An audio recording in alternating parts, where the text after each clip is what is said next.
Hello दोस्तों, मैं Aryan school of business advisor and founder online business workshop. मित्रों, हम बात करेंगे topic of business research.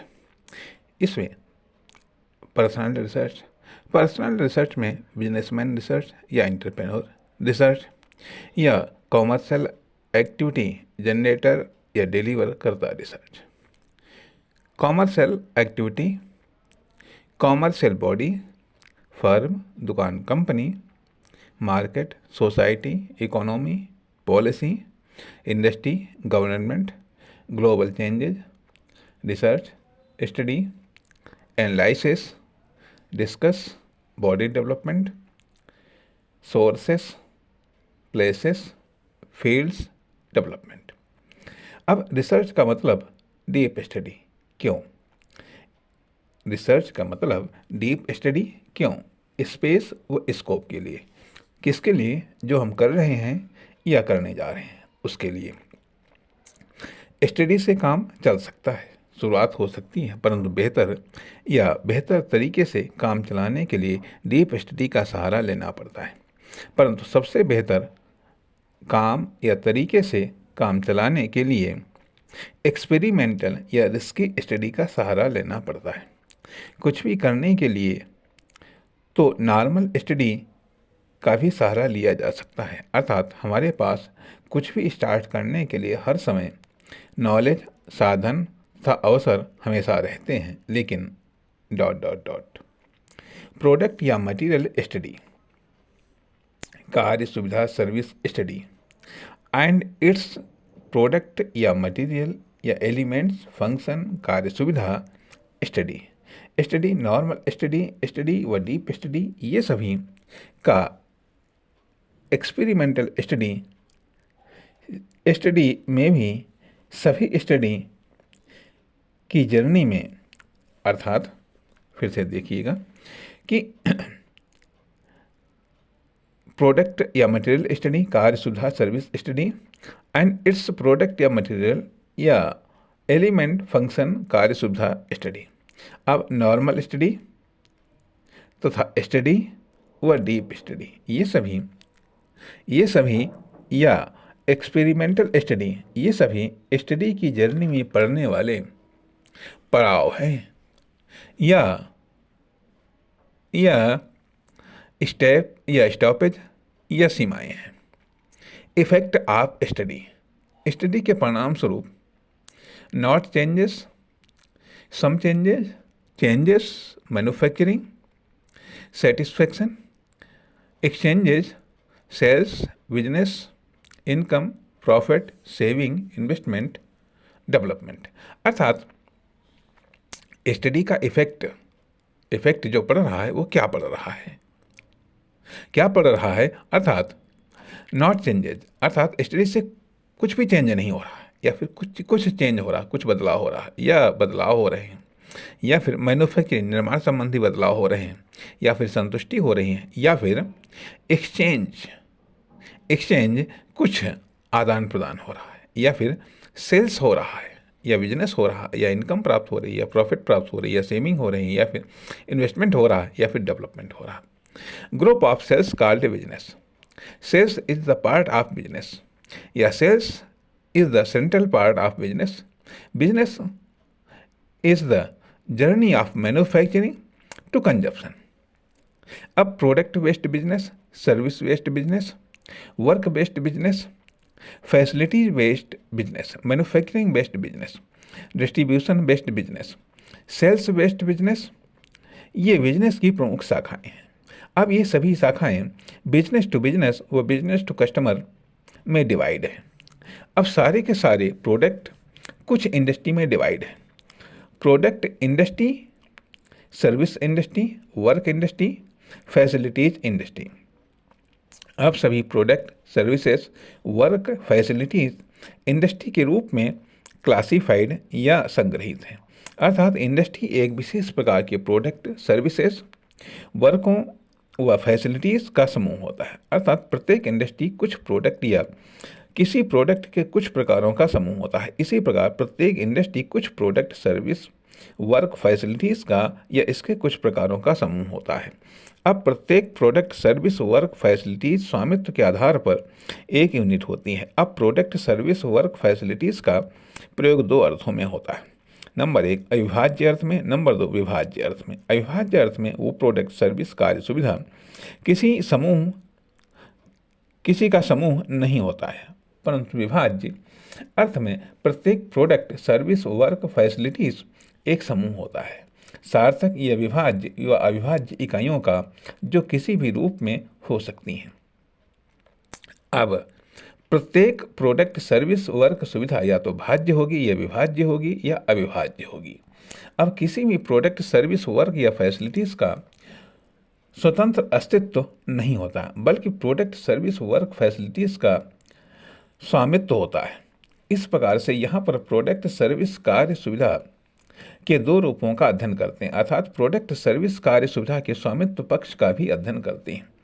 Product service कार्य सुविधा का आकार, प्रकार, स्वरूप, भिन्न अभिन्न, सजातीय व विजातीय,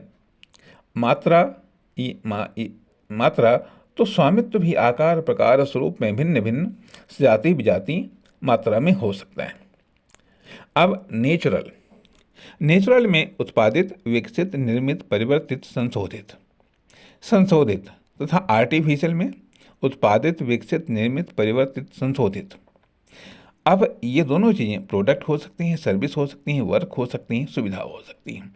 तथा वास्तविक स्वामित्व का वितरण विवरण या फिर आभासी स्वामित्व का वितरण व विवरण या फिर स्वामित्व का एकीकरण, एकत्रीकरण या ध्रुवीकरण। स्वामित्व दो प्रकार का होता है, वास्तविक व आभासी। वास्तविक स्वामित्व संपूर्ण स्वामित्व अर्थात मालिक। आभासी स्वामित्व का अर्थ है कि वर्किंग स्वामित्व, जिसे प्रबंधक या संचालक। अब यहाँ पर प्रोडक्ट सर्विस वर्क सुविधा में परिवर्तन व इनके स्वामित्व में परिवर्तन। अब इनर बिजनेस में parts, relation, work, function, administration, divideation में investment, space, scope, work. Divideation किसका? इन्वेस्टमेंट, स्पेस, स्कोप, वर्क और पोजीशन। ये इनपुट बिजनेस में आते हैं। आउटपुट बिजनेस में sales, profit, income, investment by manufacturing, by distribution, by product, by work, by service, by सुविधा।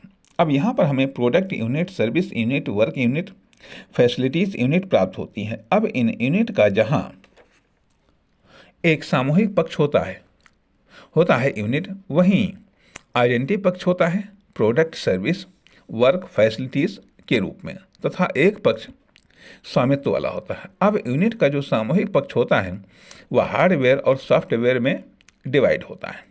Hardware और सॉफ्टवेयर कुछ खास या खास प्रकार के डिफाइंड एलिमेंट्स का समूह होता है। यह सजीव, निर्जीव, एक्टिव, अनएक्टिव, स्थिर व परिवर्तनशील, विकसित व अविकसित, विकासशील, पिछड़े तत्वों का समूह होता है। अब इंटरनल पार्ट्स, आउटर या external parts. Internal parts unit के अंदर कार्य करते हैं। आउटर या एक्सटर्नल पार्ट्स यूनिट के द्वारा यूनिट के लिए बाहर field, market, society, industry, economy, country या इंटरनेशनल लेवल या फील्ड में कार्य करते हैं। अब यहाँ पर भी आती है कि बात बिजनेस स्टडी में। नंबर एक यूनिट स्टडी तथा इसके पार्ट्स स्टडी। नंबर दो आइडेंटिटी स्टडी तथा इसके पार्ट्स स्टडी। नंबर तीन स्वामित्व स्टडी व इसके पार्ट्स स्टडी। अब स्वामित्व work, unit work, product work, effect, definition व रिटर्न तथा स्वामित्व work, unit work, service work, effect, definition, return. स्वामित्व work, unit work, work, effect, definition, return. स्वामित्व work, unit work, facilities work, effect, definition, return. अब यहाँ पर बात आती है यह कि जब जहाँ पर एक या एक से अधिक यूनिट पाई जाती हैं तो वहाँ पर समाज अपने आप में जन्म लेने लगता है। अर्थात जब एक या एक से अधिक यूनिट की उपलब्धता होती है, चाहे वह इंडस्ट्री के रूप में, चाहे वह इकोनॉमी के रूप में हो, चाहे वह यूनिट के रूप में हो, चाहे एलिमेंट्स के रूप में हो, तो उपलब्धता जन्म देती है दुर्लभता या अभाव। दुर्लभता या अभाव निर्भरता को जन्म देती है, निर्भरता आवश्यकता को जन्म देती है, आवश्यकता रिलेशन को जन्म देते हैं और रिलेशन समाज को जन्म देते हैं। समाज सामाजिक विशेषताओं को जन्म देता है, अर्थात मिश्रण का जन्म देता है, अर्थात मिश्रित व्यवस्था या मिश्रित अव्यवस्था का जन्म देता है। वह इसे पालता व पोषता है। तब हम भटक जाते हैं कि हम अध्ययन किसका करते हैं या कर क्यों रहे हैं। जैसे कि पानी का स्वभाव होता है मिलने का। एक प्रकार का पानी, एक जगह का पानी दूसरे प्रकार के पानी में या दूसरी जगह के पानी में बहुत जल्दी मिल जाता है या घुल मिल जाता है। यदि पानी को यह अधिकार दे दिया जाए कि चाहे मिले या न मिले, तो साथ रहकर भी, ये साथ बहकर भी आपस में नहीं मिलते हैं। सागर में एक जगह देखा जा सकता है जहाँ एक या एक से अधिक देश होते हैं या देशों का समाज, अर्थव्यवस्थाओं का समाज, इंडस्ट्री का समाज, यूनिट का समाज, सोसाइटी का समाज, सोसाइटी ऑफ पार्ट्स, एक बड़ा समाज की छोटी छोटी इकाइयों में विकसित होता है। यह बड़ा समाज छोटी छोटी इकाइयों का समूह होता है जिसमें समाज की सामाजिक विशेषताएं पाई जाती हैं, जो आपस में मिल भी सकती हैं, नहीं भी मिल सकती हैं। अब सामूहिक गतिविधियाँ, समूह में गतिविधियाँ, समाज, सामाजिक संबंध, सामाजिक आवश्यकता व निर्भरता। अब ये सब चीज़ें हम इंडस्ट्री के क्षेत्र में देख सकते हैं या बिजनेस के क्षेत्र में देख सकते हैं या ये अध्ययन का विषय हो सकता है। नमस्कार, धन्यवाद।